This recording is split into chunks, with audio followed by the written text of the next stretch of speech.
toutes et tous. Nous sommes une fois de plus nombreuses et nombreux pour dénoncer ensemble la situation désastreuse qui touche Guingamp, Lannion, Carhaix, Pontivy, Redon et tout le pays.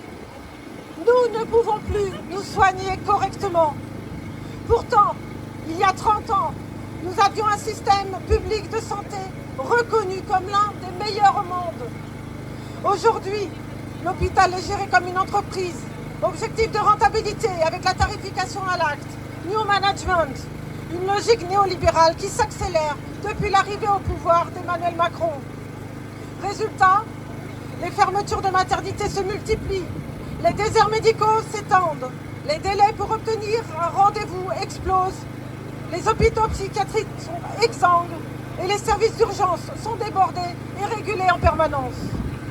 Aujourd'hui, en France, des patients meurent sur des brancards dans les couloirs des urgences. C'est inacceptable. Nous ne devons pas nous habituer à cette situation qui n'est pas conjoncturelle, comme ils disent. Ce n'est pas une fatalité. C'est le résultat des politiques de santé menées depuis des années au service du capital. Non, les gouvernements qui se sont succédés ne sont pas incompétents. Ils ont fait ces choix en toute connaissance de cause, car ils ont pour objectif la destruction des services publics au service du privé.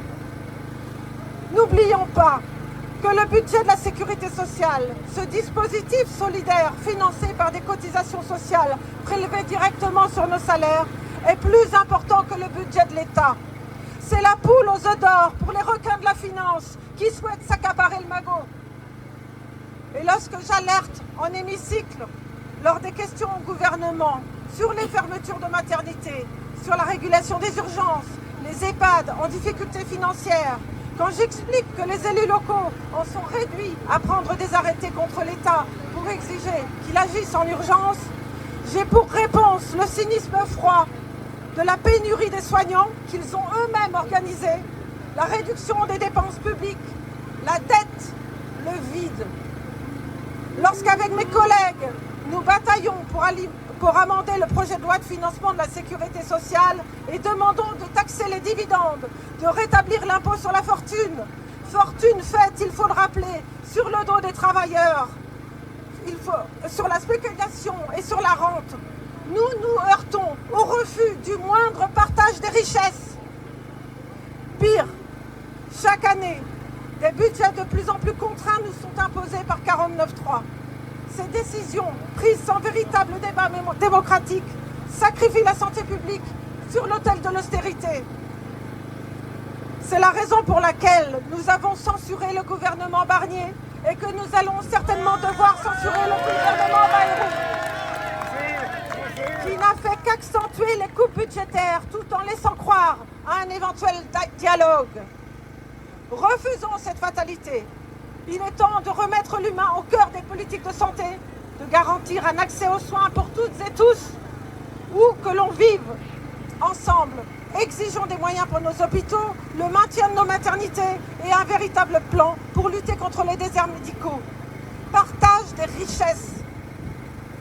Pour finir, je tiens à remercier tous les professionnels de santé qui, dans des conditions de plus en plus difficiles, tiennent la tranchée et qui, je le vois aujourd'hui, parviennent à se mobiliser.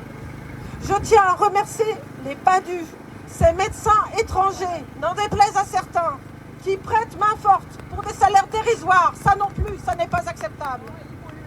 Je tiens à remercier tous ceux qui contribuent à ce que notre système de santé ne s'effondre pas totalement. Je serai lundi en hémicycle pour empêcher le budget austéritaire de la sécurité sociale. Et je serai avec vous ici pour veiller à ce que le nouvel hôpital de Guingamp soit doté de tous les services dont nous avons besoin.